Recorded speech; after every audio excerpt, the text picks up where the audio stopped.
மறுபடியும் எனக்கு எப்போதெல்லாம் மகிழ்ச்சி என்கின்ற ஒரு விஷயம் ஏற்படுகின்றதோ அப்போது அந்த நன்றி என்ற ஒரு விஷயத்தோடு தான் நான் வந்து கடவுள்கிட்ட கனெக்ட் ஆவேன். நான் ஆண்டாள் கோயிலுக்கு போகாமல் இருக்கலாம், ஆனால் ஏதோ ஒரு காரணத்தால் அது நடந்திருக்கு. ஏதோ ஒரு காரணத்துக்கு அந்த காரணம் வந்து புலப்பட்ட பிறகு, யாருக்குமே தெரியாத அந்த காரணம் புலப்பட்ட பிறகு அதுக்கான வாய்ப்புகள் வரும். இன்ஃபேக்ட் வந்து அட் டைம்ஸ்லாம் வந்து அந்த கற்பூர ஆர்த்திலாம் வந்து நான் உட்காந்த இடத்துலேயே பார்க்கக்கூடிய ஒரு விஷயம். அப்போலாம் நினச்சிப்பேன், சரி என்னை மறக்கலை நீ, நானும் ஒன்று மறக்கலை, உன்னை நினச்சிட்ருக்கேன், நீ நினச்சியோ இல்லையோ அப்படின்னு ஆண்டாள்கிட்ட ஒரு என்ன சொல்கிறது, ஒரு ஆத்மார்த்தமாக பேசக்கூடிய ஒரு ஒரு ஒரு ஆளாக நான் இந்த ஒரு பக்தனாக இருப்பதனால அவன் வந்து எப்போல்லாம் வந்து நம்ம எதிர்பார்க்கலையோ அந்த தருணத்தில் ஏதோ ஒரு வகையில் ஒரு இன்ப அதிர்ச்சியை கொடுத்துருவா. அந்த வகையில் சில டைம் வந்து அவளோட குங்குமம் வந்து சேரும், சில டைம் வந்து அவளோட ஃபோட்டோ வந்து சேரும், சில டைம் வந்து தீபாவளி காட்டப்படும், அங்கேருந்து காட்டுவாங்க, நான் இங்கேருந்து பார்ப்பேன்.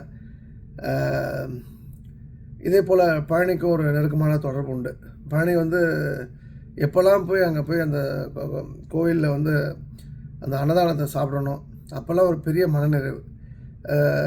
அதாவது முருகா, நீ ஒரு பிச்சைக்காரன், நானும் ஒரு பிச்சைக்காரன், நீ பிச்சை எடுத்து எனக்கு சோறு போடுற, அந்த சோறை சாப்பிட்றதுக்கு எனக்கு ஒரு குடுப்பனை வேணும். எல்லாருக்கும் அந்த சோறு கிடைக்கிறதில்ல.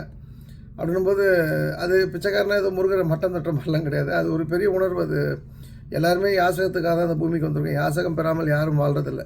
அது மனைவிக்கிட்ட, பிறத்தியார்ட்டையா, பிற மக்கள்கிட்டையான்றதெல்லாம் வந்து அவர்களுடைய எண்ண ஓட்டம் சார்ந்து இது ஒரு தத்துவார்த்தமான ஒரு விஷயம். இது வந்து சாமானியனுக்கு புரியறதுக்கு வாய்ப்பு இல்லை.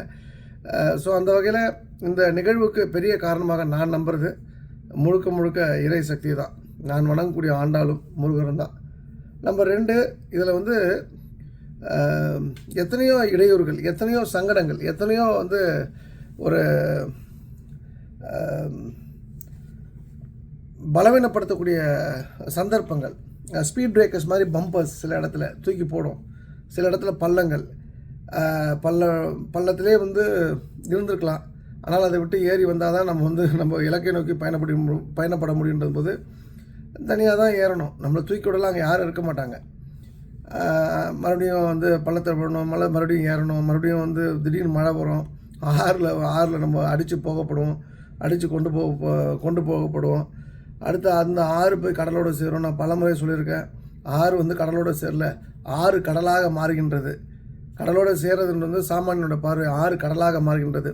அப்போ ஒவ்வொரு முறை அது போல் அடித்து செல்லப்படும் போதும் நான் கடலாக மாறப்போன்ற ஒரு உத்வேகத்தை எனக்கே நான் கொடுத்துப்பேன்.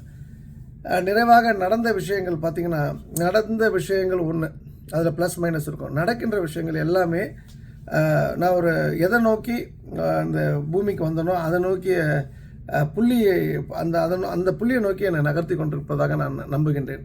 அது ஒவ்வொரு முறையும் அது வந்து ஊர்ஜிதப்படுத்தப்பட்டு கொண்டிருக்கின்றது.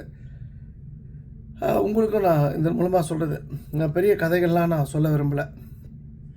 இது வந்து சத்தியமாக சாத்தியமில்லாத ஒரு நிகழ்வு. இன்றைய என்னுடைய சந்திப்பு நிகழ்வு அது சாத்தியப்பட்டிருக்கின்றது சத்தியமாக. அப்படின்னும்போது உங்களுக்கும் சாத்தியப்படும். உங்களுக்கான குறிக்கோள்களை வந்து நீங்கள் கொஞ்சம் உயரமாக வைங்க, அதன் மேலே கொஞ்சம் நம்பிக்கை வைங்க, அதற்கான திட்டங்களை நீங்கள் தீட்டுங்கள். நீங்கள் வந்து எனக்கு குறிக்கோள் இருக்குது அப்படின்னு சாப்பிட்டு தூங்கிட்டு, கூட்டு பொரியல் சாப்பிட்டு தூங்கிட்டு இருந்தீங்கன்னா நடக்காது. அந்த அந்த அந்த அந்த குறிக்கோளை நம்மளால் அடைய முடியும் அப்படின்ற ஒரு நம்பிக்கை தினம் தினம் வளர்க்கணும். ஒரு மூங்கில் நீங்கள் பார்த்தீங்கன்னா, அந்த மூங்கிலானது மரமாக வருவதுக்கு விதையிலேருந்து ஒரு 4 வருஷம் ஆகலாம். ஹைப்ரிடு ஒரு வருஷமோ 2 வருஷமோ ஆகலாம். விதையை வந்து நம்ம சும்மா நோண்டி பார்த்துட்டே இருந்தோம், நோண்டி எடுத்து விதை வளருதா இல்லையான்னு பார்த்துருந்தா மூங்கிலும் வராது, அந்த விதையும் கெட்டு போயிடும். அதுபோல் உங்களுடைய இலக்கை வந்து நீங்கள் வந்து நச்சரிக்கக்கூடாது. அது நம்ம இலக்கு, அதை அடைவதற்கான வழிகளை அப்போ நம்ம என்ன பண்ணணும்னா, எப்படி அந்த ஒரு மரத்தோடைய விதைக்கு நம்ம தண்ணி ஊற்றுமோ அதுபோல் நாம் வச்சிருக்கூடிய எண்ணங்களுக்கு வலு சேர்க்குற விஷயங்களை பண்ணணும். மற்ற செடிகளும் உடனே வந்துடலாம், ஆனால் மூங்கில் டைம் ஆகும். நம்ம அப்போது அந்த இடத்துல நம்ம வந்து நம்மளுடைய இலக்கு பெருசும் போது நம்ம தோற்றுருவோமோ. அந்த முகவரி படத்தில் அஜித்குமார் ஒரு இடத்துல தோற்றுருவார், குடும்பமே ஆழும். அதுபோல் சந்தர்ப்பங்கள் நமக்கும் வந்துடுமோ அப்படின்லாம் நீங்கள் துயரப்படாதீங்க, சங்கடப்படாதீங்க, கஷ்டப்படாதீங்க.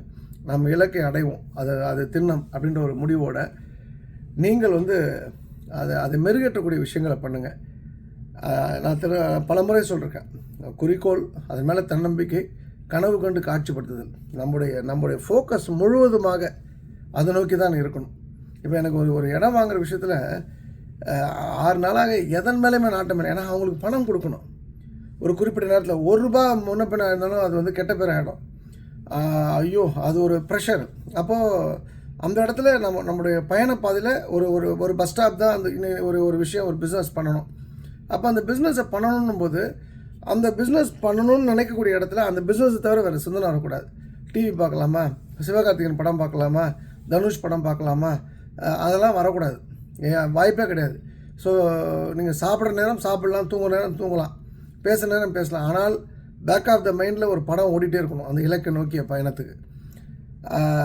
அப்போது நீங்கள் உங்கள் வாழ்க்கையில் அடுத்த கட்டம் நகரணும் அப்படி சொன்னால் அந்த இலக்கை வந்து ரொம்ப ஸ்ட்ராங்காக, இலக்கின் மேலே ரொம்ப ஸ்ட்ராங்காக ஒரு எண்ணங்களை போட்டு திரும்ப திரும்ப நான் சொன்ன மாதிரி தான் இந்த கனவு கண்டு காட்சிப்படுத்தணும். நீங்கள் ரொம்ப பிஸியாக இருக்கணும், ரொம்ப ஃபேமஸான ஆளாகணும், பிரம்மாண்டமான வெற்றிகளை பெறணும், நிம்மதியான வாழ்க்கை வாழணும், நிறைவான வாழ்க்கை வாழணும், மீட் பண்ணுற, அதாவது ஒரு படத்தில் சொல்லுவாங்கள்ல, நான் ஒரு ஆளை அடித்து டானானவன்லடா, நான் 10 பேர் அடித்த 10 பேருமே டான் தான் அப்படின்னு சொல்லுவாங்களே, அதுபோல் நம்ம பார்க்குற எல்லாருமே செலிப்ரிட்டி இருக்கணும், செலிப்ரிட்டி ஆகணும்.